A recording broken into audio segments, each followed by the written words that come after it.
할렐루야. 주님의 평강이 이 시간 함께하는 우리 모든 가족들에게 충만히 임하시기를 축복합니다. 오늘은 홍광전도잔치 초청주일입니다. 홍광전도잔치를 5월 첫 주에 선포하고 지금까지 우리는 한 영혼의 이름을 떠올리고 또 생각하고 위해서 기도하면서 또 조심스럽게 초청하기도 했습니다. 어떤 분은 오늘 이 자리에 오셨을 것이고 또 어떤 분은 아직 준비되고 있는 과정이라 생각합니다. 오늘의 이 중요한 의미는 이렇게 많은 분들이 오는 것 굉장히 의미가 있죠. 그러나 그것에 앞서서 우리 각 사람 그리고 또 한 영혼을 향한 하나님의 마음을 아는 것이 중요합니다. 하나님께서 당신을, 여러분을 사랑하십니다. 이 사랑에 여러분 감격되지 않으세요? 네. 제가 이런 이야기를 1부 때도 드렸는데 이런 반응이더라고요. 네, 그래서 뭐가 잘못됐나, 내가 잘못 전달했나. 그래서 1부 예배 설교를 마치고 원고를 쭉 살펴봤습니다. 잘못된 곳은 없습니다. 성경적인 내용들로 다 돼 있는데 기도하면서 잠깐 생각해 보니까 우리가 평소에 사랑한다는 말을 해보며 사는 적이 잘 없구나 싶은 생각이 들더라고요. 이번 주에 사랑합니다라고 얘기해 보신 분, 누구한테라도 한 분, 두 분밖에 안 계세요? 네, 지금 서로 옆에 분들과 해보겠습니다. 사랑합니다. 네, 사랑합니다. 이 사랑에 대해서 하나님께서 당신을 사랑합니다 했는데 감동이 없다는 건 우리가 평소 사랑에 대해서 이야기도 해본 적이 없고 연애할 때나 옛날에나 그때 느껴본 감정이지 지금은 너무 깜깜한 것 같아서 이 사랑합니다, 하나님께서 당신을 사랑합니다 하는 이 메시지가 감동이 없는 것이라는 것을 깨닫게 되었습니다. 하나님께서 당신을 사랑합니다 라는 말은 우리가 참 쉽게 듣는 말입니다. 교회를 오래 다니신 분들은 자주 들어보셨을 것이고 또 지금 또 새롭게 듣고 계시고 교회를 처음 오시는 분들조차도 하나님께서 당신을 사랑합니다 라는 말은 어딘가에서 한 번쯤은 꼭 들어보셨을 겁니다. 그러다 보니 이것이 너무 흔한 말이 아닌가 싶기도 한데요. 그런데 진정으로 우리 한번 생각해 봅시다. 하나님께서 나를 사랑한다. 하나님께서 나를 사랑하신다. 이 말에 우리의 인생이 달라집니다. 여러분들이 참 좋아 보이고 그리고 사랑했으면 하는 사람이 어느 날 갑자기 여러분에게 다가와서 사랑합니다 라고 했을 때 얼마나 가슴 떨리겠어요. 옛날을 한번 추억해 보세요. 옛날 연애하던 시절을 한번 추억해 보셔서 사랑합니다 고백할 때 여러분들 가슴이 얼마나 떨리고 긴장되고 설레시겠습니까? 그런데 하나님께서 여러분을 사랑하십니다. 하나님께서 여러분을 사랑하십니다. 우리가 이 메시지를 알고 있으면서도 우리가 신앙생활을 오래 하다 보니 이것을 그냥 지나칠 때도 있고 또 그 얘기를 들으면서도 의심할 때가 있기도 합니다. 정말 하나님께서 나를 사랑하시는 것이 맞을까? 하나님께서 정말 나를 이렇게 주목하고 보시는 것이 맞을까? 하나님께서 나에게 그 사랑을 지금도 주고 계시는 것이 맞을까? 이렇게 의심하게 되는 경우도 있습니다. 오늘 이 말씀은 이러한 인생에서의 이 실제적인 그러한 질문들과 의심 속에 있는 우리에게 명확하게 답하십니다. 내가 너를 사랑한다. 내가 말로만 너를 사랑하는 것이 아니라 나의 가장 소중한 아들을 내게 주기까지 너를 사랑한다 하십니다. 오늘 이 말씀 가운데서 우리 귀한 은혜와 사랑을 다시 한번 깊이 깨닫는 시간 되시길 축복합니다. 요한복음 3장 16절은 매우 유명한 말씀이죠. 매우 유명한 말씀입니다. 하나님께서 우리를 사랑하시는 그 사랑이 잘 담겨 있는 말씀인데요. 이렇게 시작합니다. 하나님이 세상을 이처럼 사랑하사. 여기에서 우리는 먼저 한 단어를 주의해서 보아야 합니다. 세상이라는 단어인데요. 하나님께서 사랑하시는 이 세상은 어떤 세상일까? 단순히 아름다운 자연과 푸른 하늘, 맑은 강과 아름다운 산천을 뜻하는 것만은 아닙니다. 요한복음이 말하고 있는 세상은 있는 그대로의 세상일 겁니다. 이 세상은 하나님께서 아름답게 창조하셨지만 창조주 하나님을 자주 외면하고 거절한 세상입니다. 즉 빛보다는 어둠을 더 사랑하는 인간의 현실을 가리킵니다. 요한복음 1장 10절에서 이 세상이 어떤 세상인지를 잘 정확하게 언급하고 있습니다. 그가 세상에 계셨으며 세상은 그로 말미암아 지은 바 되었으되 세상이 그를 알지 못하였다고 지적하고 있습니다. 세상은 하나님께서 지으신 세계입니다. 그런데 이 세계가 하나님을 모른다고 합니다. 심지어 하나님께서 이 세상에 오셨는데도 알아보지 못했습니다. 모두가 다 알아볼 정도로 참된 빛으로 오셨는데 이 세상은 어둠을 더 사랑했습니다. 요한복음 3장 19절에도 이렇게 증언하고 있습니다. 그 정죄는 이것이니 곧 빛이 세상에 왔으되 사람들이 자기 행위가 악함으로 빛보다 어둠을 더 사랑한 것이니라. 그러므로 요한복음 3장 16절의 세상은 사랑받을 만해서 하나님께 사랑받는 세상이 아닙니다. 하나님을 잘 섬겼기 때문에 사랑받을 수 있는 세상이 아닙니다. 거룩하고 깨끗했기 때문에 사랑받을 수 있는 세상이 아닙니다. 하나님을 모르는 세상입니다. 빛보다 어둠을 더 사랑하는 세상입니다. 하나님 없이 자기 힘만으로 살아가려는 세상입니다. 그래서 결국 죄와 죽음과 멸망을 향해 가고 있는 세상입니다. 바로 이 세상에 속하여 살아가고 있는 우리가 이 말씀에서 언급하고 있는 세상입니다. 그런데 하나님께서 바로 이러한 세상을 사랑하십니다. 이것이 놀라운 복음입니다. 사랑할 만한 대상을 사랑하신 것이 아니라 사랑할 만하지 않는 대상을 사랑하고 계신 것입니다.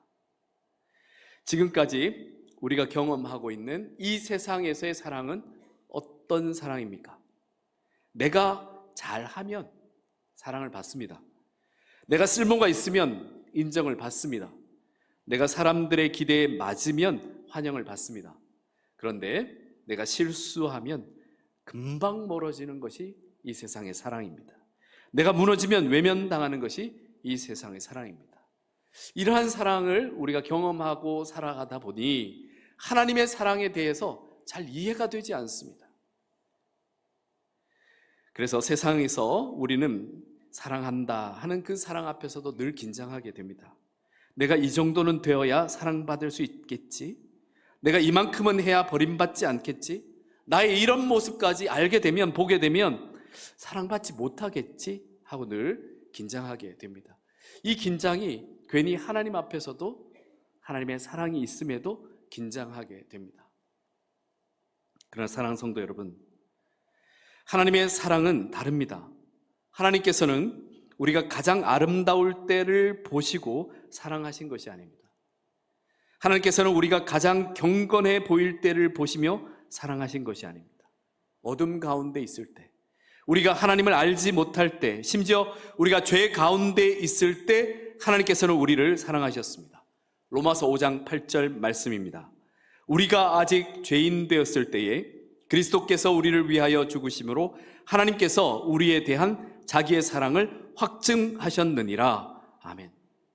사랑하는 여러분, 이것이 우리가 오늘 꼭 놓치지 말아야 할 복음입니다. 하나님께서는 사랑받을 만한 사람을 사랑하신 것이 아닙니다. 하나님께서는 진정한 사랑을 제대로 모르고 너무나도 필요하고 너무나도 간절히 구하고 있지만 어디에서 찾아야 할지 모르는 그를 사랑하신 것입니다. 하나님께서는 지친 사람을 부르십니다. 상한 사람을 부르십니다. 길 잃어버린 사람을 부르십니다. 마음이 무너진 사람, 무거운 짐을 지고 있는 사람을 부르십니다. 혹시 오늘 이 자리에 계신 분 가운데 이런 마음이 있는 분이 계십니까? 나는 믿음이 좋지 않습니다. 나는 어쩌면 제대로 믿지 못하고 있을 수도, 아니 믿음이 없을 수도 있습니다. 아직 믿을 준비가 잘 되어 있지 않습니다. 그런데 오늘 말씀은 우리에게 이렇게 전하고 있습니다. 하나님께서는 우리가 아직 부족해도, 잘 몰라도, 준비되지 못했어도 우리를 사랑하십니다. 스스로 살아날 수 없는 존재들이기 때문에 하나님께서 사랑하실 수밖에 없습니다. 그러므로 오늘 이 말씀은 우리 모두를 향한 하나님의 초청입니다. 하나님께서 당신을 사랑하십니다. 우리가 완벽해서가 아닙니다. 우리가 하나님께 무엇인가를 드릴 수 있어서가 아닙니다. 우리는 하나님의 사랑이 너무나도 반드시 필요한 존재이기 때문에 하나님께서 우리를 먼저 사랑하십니다. 요한복음 3장 16절은 계속해서 이렇게 말씀이 진행되고 있습니다. 하나님이 세상을 이처럼 사랑하사 독생자를 주셨으니, 이 말씀 가운데 중요한 두 단어가 있습니다. 이처럼이라는 말과 그리고 독생자라는 말인데요. 먼저 이처럼이라는 말은 보통 하나님께서 이 세상을 이만큼 많이 사랑하십니다 라는 뜻으로 이해합니다. 물론 그것도 맞습니다. 하나님의 사랑은 크고 깊고 놀랍습니다. 그런데 원문의 의미를 살펴보면 이처럼이라는 이 말이 단순히 사랑의 양을 뜻하는 것만이 아니라는 것을 알 수 있습니다. 더 정확하게 이야기하자면 이처럼이라는 말은 사랑의 방식을 의미하고 있습니다. 다시 말해서 하나님께서 세상을 이러한 방식으로 사랑하십니다 라는 뜻입니다. 어떤 방식으로 사랑하셨겠습니까? 가장 귀한 것, 가장 소중한 것, 바로 독생자를 주시는 방식으로 세상을 사랑하십니다. 그래서 하나님의 사랑은 말로만 끝나는 사랑이 아닙니다. 하나님의 사랑은 감정에만 머문 사랑이 아닙니다. 하나님의 사랑은 그저 높은 하늘에서 바라보시며 안타까워하시는 그런 사랑 정도가 아닙니다. 하나님의 사랑은 가장 소중한 예수 그리스도를 주시는 사랑입니다. 그래서 두 번째 단어인 독생자의 의미가 중요합니다. 독생자는 하나님의 하나뿐인 아들이라는 뜻입니다. 독생자로 번역된 이 헬라어 모노게네스는 단순히 숫자 하나라는 것을 뜻하는 것이 아니라 유일무이한 분, 무엇으로도 대체하지 못하는 분, 비교할 수 없는 분, 가장 특별한 아들이라는 의미를 담고 있습니다. 예수님께서는 여러 선지자 중 한 사람이 아닙니다. 예수님께서는 여러 종교 지도자 중 한 사람이 아닙니다. 예수님은 하나님의 독생자이십니다. 영원 전부터 계신 하나님의 아들이십니다. 사도 요한은 이 독생자가 하나님의 말씀이며 곧 성자 하나님이심을 밝히 증언하고 있습니다. 요한복음 1장 1절을 보시면 태초에 말씀이 계시니라, 이 말씀이 하나님과 함께 계셨으니 이 말씀은 곧 하나님이시니라. 아멘. 그리고 요한복음 1장 14절에서 그 말씀이 육신이 되어 우리 가운데 거하심에 라는 사실을 전하면서 하나님의 말씀이 이 땅에 육신을 입고 오셨음을 증언하고 있습니다. 이 일은 놀라운 일이 아닐 수 없습니다. 창조주 하나님께서 피조물의 자리로 내려오신 것입니다. 죄 많은 이 땅 가운데 죄인들 가운데 오셨기 때문입니다. 생명의 주님께서 죽음의 자리까지 내려오신 사건이기에 놀라운 사건이 아닐 수 없습니다. 그리고 하나님께서 우리에게 바로 이 독생자를 주시기 위해 이 땅에 보내셨다는 것이 더욱 놀라운 일입니다. 사랑의 깊이는 무엇으로 여러분 가늠하십니까? 무엇으로 사랑의 깊이를 가늠하십니까? 우리 서로 사랑하며 삽시다. 오늘 집안에 가셔서 가족들도 사랑하시고 친구들도 자녀들도 사랑하시고, 이제 사랑을 해봐야 사랑의 깊이를 가늠할 기회가 있는데, 그죠? 사랑의 깊이를 어떻게 가늠하면 좋겠습니까? 제일 쉬운 건 그 사람이 내게 무엇을 주는지를 보면 알 수 있습니다. 어떤 것을, 무엇을 주는지를 보면 잘 드러납니다. 오헬리의 유명한 단편소설 크리스마스 선물이라는 작품이 있습니다. 참 가난하지만 서로를 사랑해서 서로를 위해 가장 좋은 선물을 이제 부부가 서로 해주기를 원해서 이제 선물을 준비합니다. 아내 델라는 남편 짐에게 그가 아끼는 시계가 있습니다. 근데 시계 줄이 없습니다. 그래서 그가 아끼는 시계에 정말 멋진 줄을 달아주고 싶은데 돈이 없습니다. 그래서 자기의 아름다운 머릿결을 잘라서 머리카락을 팔아서 그 시계 줄을 샀습니다. 남편은 아내를 위해 그 아내의 아름다운 머릿결을 빗을 수 있는 빗을 사고 싶었는데 돈이 없으니 자기가 가지고 있었던 가장 소중했던 그 시계를 팔아서 머리빗을 샀습니다. 두 사람이 준비한 선물은 겉으로 보면 서로에게는 결국 쓸모없는 선물이었습니다. 아내는 머리카락을 팔았기에 머리빗이 당장 필요하지 않았고, 남편은 시계를 팔았기에 시계줄이 필요하지 않았습니다. 근데 이 이야기가 감동을 주는 이유는 선물의 실용성 때문이 아닙니다. 그들이 서로를 얼마나 하는지, 자기에게 있어서 가장 소중한 것을 팔고 내어주기까지, 그를 위해 준비하는 선물을 준비하기 위해서 내어주기까지 사랑했다는 것이 바로 감동적인 것입니다. 진정한 사랑은 말보다 선명한 증거를 남깁니다. 이제 어떻게 사랑을 가늠해야 되실지 아시겠습니까? 네, 밭에 가셔서 이제 남편에게, 아내에게 사랑을 증명해봐, 이렇게 한번 해보시고, 무엇을 내어놓는지를 보시고 나를 얼마나 사랑하는지 이제 가늠해 보시기 바랍니다. 사랑은 말보다 정말 소중한 것을 줄 수 있는 사랑이어야 합니다. 무엇을 내어놓는가? 그렇다면 하나님께서는 우리를 사랑하시기 위해서 무엇을 내어놓으셨겠습니까? 바로 하나님께서 가장 아끼시고 사랑하시는 독생자를 우리에게 내어주셨습니다. 하나님께서 우리에게 천사만 보내셔도 놀라운 일인데 하나님의 가장 사랑하는 독생자를 우리에게 내어주셨습니다.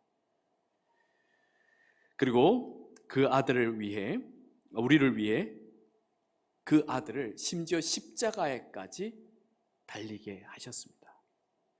이는 하나님께서 이 세상을, 저와 여러분을 얼마나 사랑하시는지를 우리가 잘 볼 수 있는 것입니다. 그러므로 십자가는 하나님의 사랑이 가장 선명하게 드러난 자리입니다. 하나님께서 우리를 사랑하신다는 증거는 그저 막연한 말과 감정이 아닙니다. 너무나도 확실한 증거가 있습니다. 그것이 바로 예수 그리스도의 십자가입니다. 때로 우리가 힘들 때, 하나님께서 우리를 사랑하시는지 의심이 될 때, 기도가 빨리 응답되지 않을 때, 하나님께서 나를 잊으신 것처럼 느껴질 때도 우리는 사실 있습니다. 인생이 막막할 때, 하나님의 사랑이 멀게 느껴질 때도 있습니다. 그럴 때 우리가 어떻게 해야겠습니까? 사랑하는 여러분, 십자가를 바라보시길 바랍니다. 십자가는 하나님께서 우리에게 주신 사랑의 확증입니다. 십자가는 하나님께서 우리를 결코 포기하지 않으신다는 확실한 증거입니다. 하나님께서 그 아들을 우리를 위해 십자가에 내어주셨습니다. 그런데 여기서 성부 하나님께서 성자 예수님을 억지로 희생시킨 것으로 오해해서는 안 됩니다. 성자 하나님께서 사랑으로 아들을 보내셨고, 성자 예수 그리스도께서도 사랑으로 자신을 내어주셨습니다. 요한복음 10장 18절에서 예수님께서 직접 말씀해 주셨습니다. 이를 내게서 빼앗은 자가 있는 것이 아니라 내가 스스로 버리노라. 아멘. 예수님께서는 억지로 끌려가신 분이 아니십니다. 예수님께서는 성자 하나님의 마음과 동일한 사랑으로 우리에게 오셨습니다. 그리고 그 사랑으로 낮아지셨으며 그 사랑으로 십자가를 지셨습니다. 그 사랑으로 자신의 생명을 내어주셨습니다.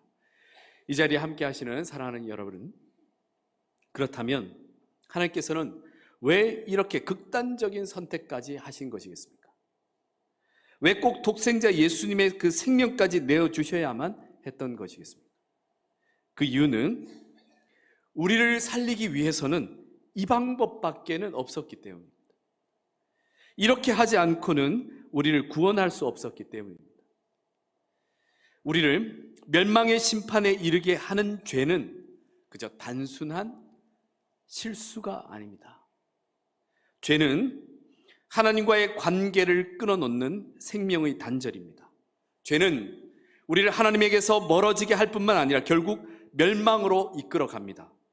그래서 이 죄는 단순히 물질이나 고된 노역으로 그 죄값을 치를 수 있는 것이 아닙니다. 이 생명의 단절인 죄는 오직 생명으로만, 그것도 죄 없는 생명으로만 그 죄값을 치를 수가 있습니다.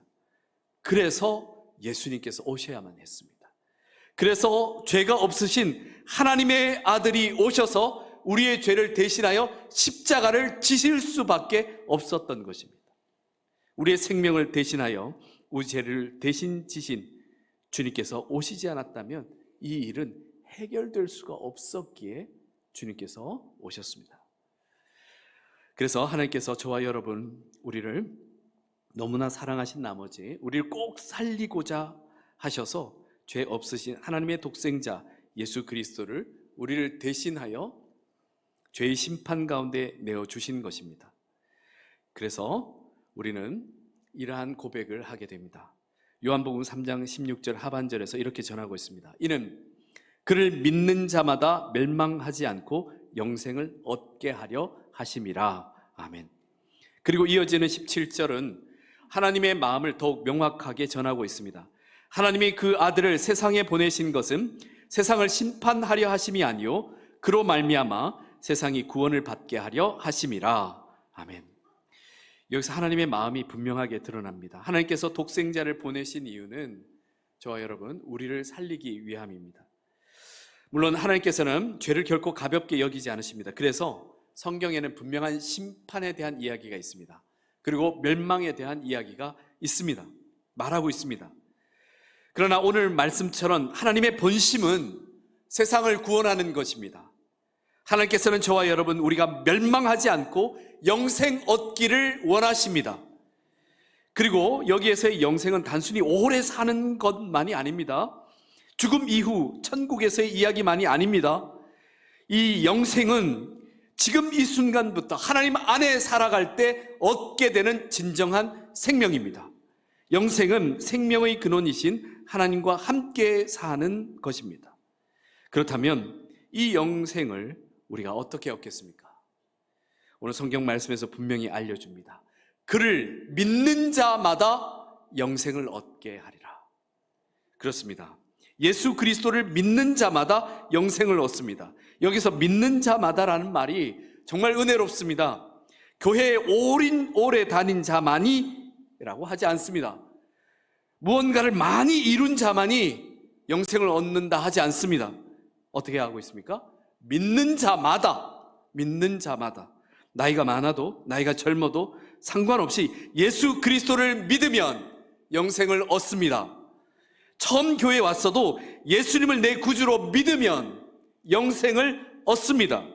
상처가 많아도 눈물이 많아도 예수 그리스도를 내 구주로 믿으면 영생을 얻습니다. 그리고 심지어 이 세상에서 그 죄값을 다 치를 수 없는 죄를 지었어도 예수님께서 나를 위해 그 죄의 심판을 담당하셨습니다. 예수 그리스도를 믿으면 죄사함과 영생을 얻습니다. 믿음은 단순히 우리의 머리로 동의하는 것이 아닙니다. 믿음은 예수님께 우리 자신을 맡기는 것입니다. 왜냐하면 예수님을 통해 이 영원한 생명이 주어졌기 때문입니다. 믿음은 주님, 저를 구원하실 수 있는 분은 오직 주 예수 그리스도밖에는 없습니다 라고 진실로 고백하는 것입니다. 믿음은 내 인생의 무거운 짐을 주님께 내려놓는 것입니다. 믿음은 십자가 사랑을 나를 위한 사랑임을 깨닫고 고백하는 것입니다. 찰스 스펄전 목사님의 회심 이야기를 아마 들어보신 적이 있으실 텐데요. 이 회심 이야기는 매우 극적이거나 그러진 않습니다. 그러나 매우 중요한 사실 한 가지를 우리에게 전하고 있습니다. 찰스 스펄전 목사님은 영국의 위대한 설교자로 훗날 지금까지도 그 이름이 알려져 있습니다. 하지만 그의 젊은 시절은 깊은 죄책감과 영적 고민 속에서 괴로워하며 살았습니다. 그러던 중 1850년 1월 이제 교회에 가야 되는 주일이었는데 눈보라가 너무 심하게 쳐서 원래 가려던 교회에 가지 못하고 가까이에 있는 작은 예배당에 들어갔습니다. 그곳에서 한 평범한 설교자가 한 평범한 설교를 하고 있었는데요. 그때의 본문이 이사야 45장 22절 말씀이었습니다. 땅의 모든 끝이여 내게로 돌이켜 구원을 받으라. 나는 하나님이라 다른 이가 없느니라. 이 메시지가 그저 반복해서 계속해서 전해지고 있었습니다. 그런데 그의 자서전에 따르면 그는 그날 단순한 복음의 초청 앞에서 마음이 열렸다고 합니다. 주님을 바라보라는 이 단순하지만 분명한 이 메시지가 그의 어둡고 무겁고 복잡했던 삶의 빛을 비추어 주었다는 것입니다. 믿음은 복잡한 어려운 자격을 취득하는 것이 아닙니다. 믿음은 나를 구하신 예수 그리스도를 바라보는 것입니다. 믿음은 십자가에 달리신 주님을 바라보는 것입니다. 믿음은 나를 위해 오신 예수 그리스도를 구주로 영접하는 것입니다. 하나님께서는 오늘 저와 여러분에게 묻고 계십니다. 너는 이 사랑을 받아들이고 있느냐? 너는 내 아들을 믿겠느냐? 너는 멸망의 길이 아니라 생명의 길로 나아오기를 원하느냐? 오늘 홍강전도잔치 초청 주일의 핵심은 우리의 영혼이 이 사랑을 깨닫는 것입니다. 하나님께서 나를 사랑하시는구나. 이것을 깨달으면 인생은 달라집니다. 예수 그리스도 안에서 멸망이 아니라 영생을 얻을 수 있는 것입니다. 오늘 이 자리에 계신 모든 분들이 이 말씀을 꼭 마음에 담아 가시길 바랍니다. 하나님께서 당신을 사랑하십니다.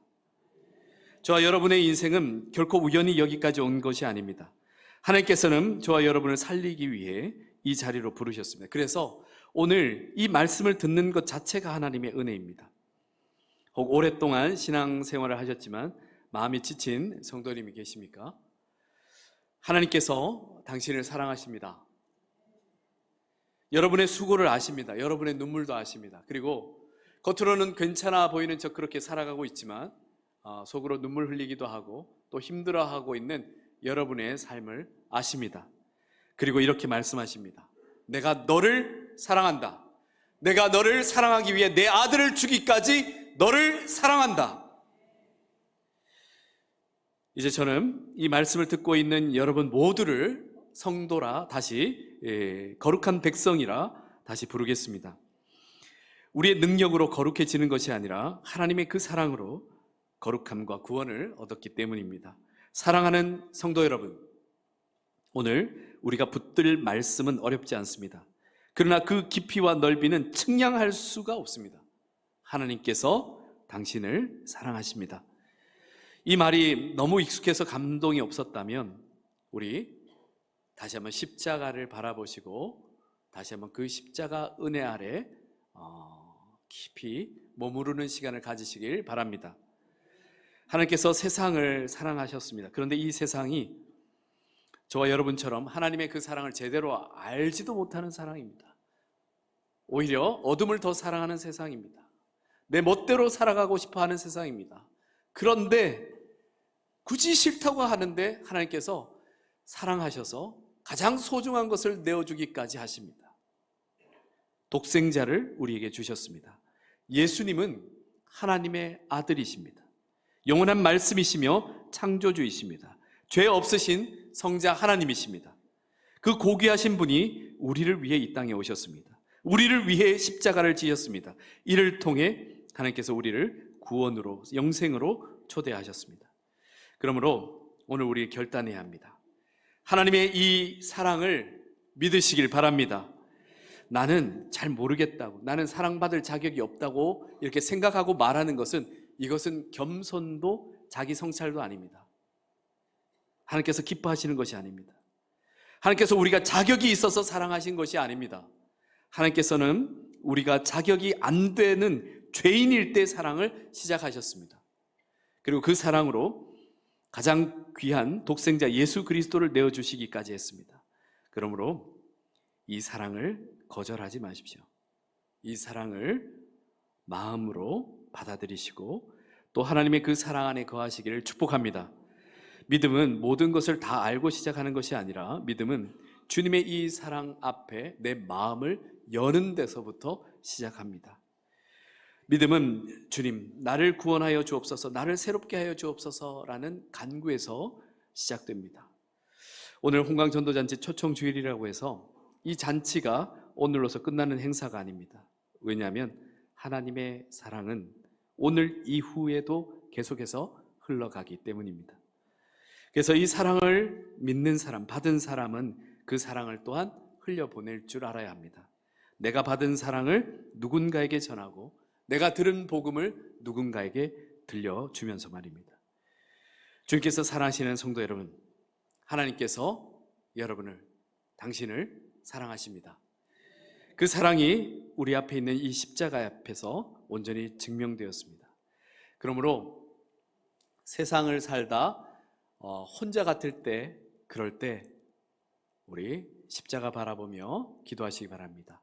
세상에서 더 이상 혼자 외로이 버티지 마시고 십자가 붙들고 주님과 함께 살아가시길 축복합니다. 하나님께서 당신을 사랑하십니다. 그 사랑 안에 거하십시오. 그래서 오늘 이렇게 함께 고백했으면 합니다.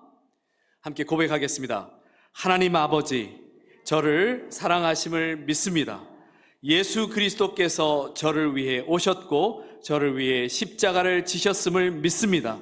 이제 멸망의 길이 아니라 생명의 길을 걷게 하옵소서. 하나님의 사랑을 받고 이 사랑을 전하는 삶을 살게 하옵소서. 아멘. 하나님께서 당신을 사랑하십니다. 하나님께서 우리를 사랑하십니다. 하나님께서 세상을 이처럼 사랑하사 독생자를 주셨습니다. 이는 그를 믿는 자마다 멸망하지 않고 영생을 얻게 하려 하심입니다. 이 사랑 안에서 하나님과 함께 영원히 살아가시길 축복합니다. 함께 기도드리겠습니다. 하나님 아버지, 오늘 우리에게 다시 복음의 가장 깊은 말씀을, 귀한 말씀을 들려주시니 감사합니다. 하나님께서 세상을 이처럼 사랑하사 독생자를 주셨다는 말씀 앞에 우리의 마음을 엽니다. 주님, 우리는 때때로 하나님의 사랑을 너무 익숙하게 생각했습니다. 그러나 오늘 다시 깨닫습니다. 하나님께서는 말로만 우리를 사랑하신 것이 아니라는 것을 말입니다. 가장 귀하고 고귀한 독생자 예수 그리스도를 우리에게 보내셨습니다. 우리가 멸망하지 않고 영생을 얻게 하시려고 주님께서 친히 이 땅에 오셨고 십자가를 지셨습니다. 주님, 이 사랑을 온전히 받아들이고 믿게 하여 주시옵소서. 이 자리에 있는 우리 모두가 십자가에 나타난 하나님의 사랑을 나를 위한 사랑으로 믿고 받아들이게 하옵소서. 아직 예수님을 온전히 알지 못하는 마음이 있다면 오늘 그 마음을 열어주옵소서. 오랫동안 믿음의 길을 걸었지만 사랑의 감격이 식어버린 마음이 있다면 다시 복음의 은혜로 회복시켜 주옵소서. 우리 모두가 예수 그리스도를 믿음으로 멸망이 아니라 영생의 길을 걷게 하옵소서. 주님, 홍강전도잔치를 통해 한 영혼을 향한 하나님의 마음을 우리가 다시 깨닫게 됩니다. 오늘 이후로도 하나님의 사랑은 멈추지 않음을 믿습니다.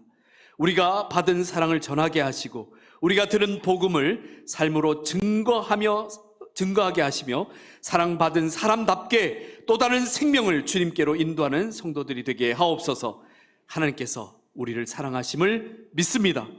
예수님께서 우리를 위해 오셔서 십자가를 지셨음을 믿습니다. 성령님께서 지금도 우리를 생명의 길로 이끄심을 믿습니다. 이 사랑 안에 살게 하시고 이 사랑에 단단히 붙들리게 하시며 이 사랑을 전하며 살게 하옵소서. 우리를 멸망이 아니라 영생으로 부르시는 예수 그리스도의 이름으로 기도드립니다. 아멘.